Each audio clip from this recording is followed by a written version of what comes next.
الحمدللہ رب العالمین والصلاة والسلام علی خاتم النبیین اما بعد فاعوذ باللہ من الشیطان الرجیم بسم اللہ الرحمن الرحیم الصلاة والسلام علیک یا رسول اللہ وعلی آلک واصحابک یا حبیب اللہ الصلاة والسلام علیک یا نبی اللہ وعلی آلک واصحابک یا نور اللہ۔ درود پاک پڑھنے کے بے شمار فضائل و برکات ہیں، بہت سارے واقعات، بہت ساری حدیثیں فضائل درود میں ملتی ہیں، مگر بعض اوقات ایسا ہوتا ہے کہ کچھ لوگ یہ سمجھتے ہیں کہ درود پاک بڑی اچھی چیز ہے، پڑھ لیں تو بڑا کمال ہے، لیکن نہ پڑھیں تو کوئی پرابلم نہیں ہے۔ نارملی درود پاک کو لوگ گرانٹڈ لے لیتے ہیں، ایسا نہیں ہے۔ درود پاک بعض موقعوں پر پڑھنا ضروری ہے، اور درود پاک سے دوری بعض اوقات ہلاکت کا سبب بن جاتی ہے۔ ایک حدیث پاک سنیے، اللہ کے حبیب علیہ الصلوۃ والسلام فرماتے ہیں جو درود پاک پڑھنا بھول گیا وہ جنت کا راستہ بھول گیا۔ درود پاک کو چھوڑنا نہیں ہے، یہ جنت میں جانے کا راستہ ہے۔ اب جو میں آپ کو حدیث سنانے جا رہا ہوں نا، اس میں مزید نہ صرف درود پاک کی اہمیت کا اندازہ ہوگا، بلکہ ماہ رمضان اور والدین، ان سب کی اہمیت کا اندازہ ہوگا۔ سرکار دو عالم نور مجسم صلی اللہ تعالی علیہ وسلم ایک بار مسجد نبوی شریف میں ممبر اقدس پر تشریف لے گئے، اور میرے آقا علیہ الصلوۃ والسلام نے ممبر اقدس پر اپنا جب پہلا پیر رکھا، قدم مبارک رکھا تو فرمایا آمین، اگلا قدم رکھا فرمایا آمین، تیسرا قدم مبارک رکھا فرمایا آمین۔ صحابہ کرام کا کمال یہ تھا کہ جب بھی وہ پیارے آقا علیہ الصلوۃ والسلام نے کوئی غیر معمولی چیز دیکھتے تھے، ان یوزول کوئی معاملہ دیکھتے تو فوراً سوال کرتے تھے۔ تو سوال کیا حضور کہ آپ نے ہر قدم مبارک پر آمین فرمایا، اس کے پیچھے کیا حکمت ہے؟ حدیث کا خلاصہ ہے، سرکار دو عالم علیہ الصلوۃ والسلام فرماتے ہیں میرے پاس جبریل امین آئے اور انہوں نے یہ دعا کی کہ یا اللہ جو ماہ رمضان کو پائے اور اپنی مغفرت نہ کروا سکے وہ ہلاک و برباد ہو جائے۔ آقا فرماتے ہیں میں نے اس دعا پر آمین کہا۔ دوسری سیڑھی پر قدم رکھا تو جبریل امین نے دعا کی کہ یا اللہ جو اپنے ماں باپ کو بڑھاپے میں پائے اور ان کی خدمت اسے جنت میں نہ پہنچائے تو وہ ہلاک و برباد ہو جائے۔ آقا فرماتے میں نے اس دعا پر آمین کہا۔ اور تیسری سیڑھی پر جب قدم رکھا تو نبی پاک علیہ الصلوۃ والسلام فرماتے ہیں کہ جبریل امین نے دعا کی کہ یا اللہ جو نبی پاک علیہ الصلوۃ والسلام کا نام سنے اور آپ پر درود نہ پڑھے وہ بھی ہلاک و برباد ہو جائے۔ میرے آقا فرماتے ہیں میں نے اس دعا پر آمین کہا۔ اب ذرا غور کیجئے، سب سے پہلے تو یہ سمجھتے ہیں اس دعا کی امپورٹنس کتنی ہے، اس دعا کا مرتبہ کتنا ہے۔ دعا کرنے والے کون ہیں؟ فرشتوں کے سردار جبریل امین، اور آمین کہنے والے کون ہیں؟ نبیوں کے سردار صلی اللہ تعالی علیہ وسلم، جناب رحمت للعالمین۔ اٹ مینز دعا کے قبولیت میں تو کوئی شک نہیں ہے۔ اب یہ تینوں کام بڑے اہم ہو گئے نا، رمضان ملے اور مغفرت نہ ہو وہ مارا جائے گا، وہ برباد ہو جائے گا۔ لیکن آپ سوچیں کہ رمضان میں میری اور آپ کی مغفرت کا انتظام کیسا کیا رب نے۔ آئے ہائے، قربان جائیں اللہ کی رحمت پر۔ عشرہ رحمت کی آخری گھڑیاں چل رہی ہیں، سبحان اللہ۔ یعنی آپ اگر رمضان کو تھورولی دیکھیں نا تو یہ پورا پیکج ہے کہ کسی طریقے سے میرے بندے بخشے جائیں۔ رمضان ہے کیا؟ مولا علی شیر خدا کرم اللہ تعالی وجہ الکریم فرماتے ہیں اگر اللہ کو اس امت کو عذاب دینا ہوتا نا تو اس امت کو رمضان اور سورہ اخلاص عطا نہ فرماتا۔ وہ اسی ایک روایت سے سمجھ جاؤ نا کہ رمضان کیا ہے، یہ آیا ہی بخشوانے ہیں۔ اب ذرا پیکج دیکھیں کیا ہے۔ سب سے بڑا پرابلم ہمارا، ہمیں گناہوں کی طرف کون لے جاتا ہے؟ کون لے جاتا ہے؟ شیطان، ہمارا کھلا دشمن ہے نا، ہمیشہ بہکائے گا، نماز نہیں پڑھنے دے گا، عبادت نہیں کرنے دے گا، ہمارے دلوں میں وسوسے ڈالے گا۔ جو ہمارا سب سے بڑا دشمن ہے اس کو بند کر دیا، گلی مک گئی نا۔ اگر دشمن ہی نہیں ہے تو پھر تو مقابلہ ہی ختم ہو گیا۔ اچھا شیطان کو بند کیا، جنت کے دروازے کھول دیے، دوزخ کو تالے لگا دیے گئے، اور پھر سبحان اللہ فرمایا کہ روزہ دار کے لیے سمندر میں مچھلیاں سوراخوں میں چونٹیاں بھی دعائیں کرتی ہیں۔ نفل کا ثواب فرض کے برابر، فرض کا ثواب 70 گنا کر دیا۔ روزانہ افطار کے وقت 10 لاکھ گناہگار جہنم سے آزاد کر دیے گئے۔ اچھا روزانہ رحمت کا فرشتہ ندا دے رہا ہے، آسمان سے آوازیں لگائی جا رہی ہیں، ہے کوئی مانگنے والا اس کی توبہ قبول کی جائے، ہے کوئی مغفرت کا سوالی اس کا سوال. یعنی جو فقیر ہوتا ہے نا وہ سخی کے در پہ جا کر کہتا ہے کچھ دے دو آپ کی مہربانی، وہاں سے خود ندائیں ہیں کہ مانگ لو جو مانگنا ہے. مجھے بتاؤ بخشش کا کوئی بہانہ نہیں چھوڑا گیا ہے. لیکن اگر پھر بھی رمضان میں کوئی نہ بخشا جائے، جو اس مہینے میں بھی گناہ کرے، روزے نہ رکھے، نمازیں نہ پڑھے ہیں، اس مہینے میں راتوں کو گناہ میں گزارے، راتوں میں پھر برے کام کرے. اب کتنی سخت بات ہے کہ تمہارا دشمن شیطان بند کر دیا پھر بھی تم گناہوں سے باز نہیں آ رہے. اب اس میں بھی کچھ لوگوں کو وسوسہ آتا ہے کہ یار جب شیطان بند ہے تو گناہ کیوں ہو رہے؟ اس کی وجہ یہ علماء نے بڑی پیاری مثال دی کہ اگر آپ سائیکل چلائیں اور چلاتے چلاتے بہت دیر تک چلاتے ہیں اس کے بعد پیڈل مارنا چھوڑ دیں، پھر بھی سائیکل کافی دیر تک چلتی رہتی ہے. تو 11 مہینے جو شیطان نے پیڈل مارے نا ہم پر، تو یہ سائیکل کو بریک تو لگ، اچھا سائیکل پیڈل مارنا چھوڑ دیں پھر رکے گی کیسے؟ ایک بار روک دیں، اب نہیں چلے گی، کیونکہ جب تک آپ پیڈل نہیں ماریں گے سائیکل نہیں چلے گی. ایسا ہی ہے نا، ہم بریک نہیں مارتے، ہونا یہ چاہیے پہلی رمضان کو ہی بریک لگا دیں بس، اب گناہ نہیں کرنے. تمہارے گناہوں والے دوست دور، موبائل میں سارے وہ تمام گروپ سے ایگزٹ، تمام پیجز سے باہر جو مجھے گناہ کرواتے. بریک تو لگاؤ نا، پھر نہیں ہوگا رمضان میں گناہ. اگر بریک ہی نہیں لگ رہا، ہمیں دوست بھی وہی چاہیے، ہمیں موبائل میں بھی وہی دیکھنا ہے، ہمیں جناب معاذ اللہ ٹی وی میں بھی وہی دیکھنا ہے.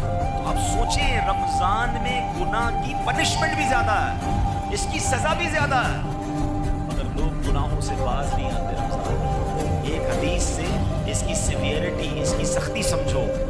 حدیث پاک کا مضمون ہے جو رمضان میں ایک گناہ کرے، ایک گناہ، اس کے 1 سال کے اعمال برباد کر دیے جائیں. ایسا نہ ہو کہ رمضان میں کروڑوں بخشے جائیں اور ہم اپنی بری عادتوں کی وجہ سے مارے جائیں. رمضان کی راتیں گناہوں کے لیے نہیں، عبادت کے لیے. رمضان کھانے پینے کے لیے نہیں، یہ تلاوت اور سجدوں کے لیے آیا. نمبر 1 اس دعا کو یاد رکھنا، نبی پاک نے آمین کہا ہے کہ جو رمضان کو پائے اور اپنی مغفرت نہ کروا سکے وہ ہلاک ہو جائے. دوسری کیا دعا تھی کہ یا اللہ جو اپنے والدین کو بڑھاپے میں پائے اور ان کی خدمت اسے جنت میں نہ پہنچائے تو وہ بھی ہلاک و برباد ہو جائے. اب سوچئے کہ ہم اپنے والدین کی کتنی خدمت کرتے ہیں. جب والدین کی بات چلی ہے نا تو چلے پہلے میں ہماری امی حضور حضرت خدیجۃ الکبریٰ رضی اللہ تعالیٰ کا بھی کچھ ذکر کر لوں کہ کیا عظیم ہستی ہے. 10 رمضان ان کا یوم وصال ہے. کمال کی حدیث سنیے گا، بخاری شریف کی حدیث. جب پیارے آقا علیہ السلام غار حرا میں تشریف لے جایا کرتے تھے، ایک دن یہ ہوا کہ پیارے نبی رسول ہاشمی علیہ السلام غار حرا میں تشریف فرما تھے. حضرت جبریل امین بھی بارگاہ رسالت میں حاضر تھے. اتنے میں مسلمانوں کی پیاری امی جان رسول اکرم صلی اللہ علیہ وسلم کی زوجہ محترمہ حضرت خدیجۃ الکبریٰ رضی اللہ تعالیٰ عنہ دور سے آتی ہوئی نظر آئیں. آگے کیا ہوا؟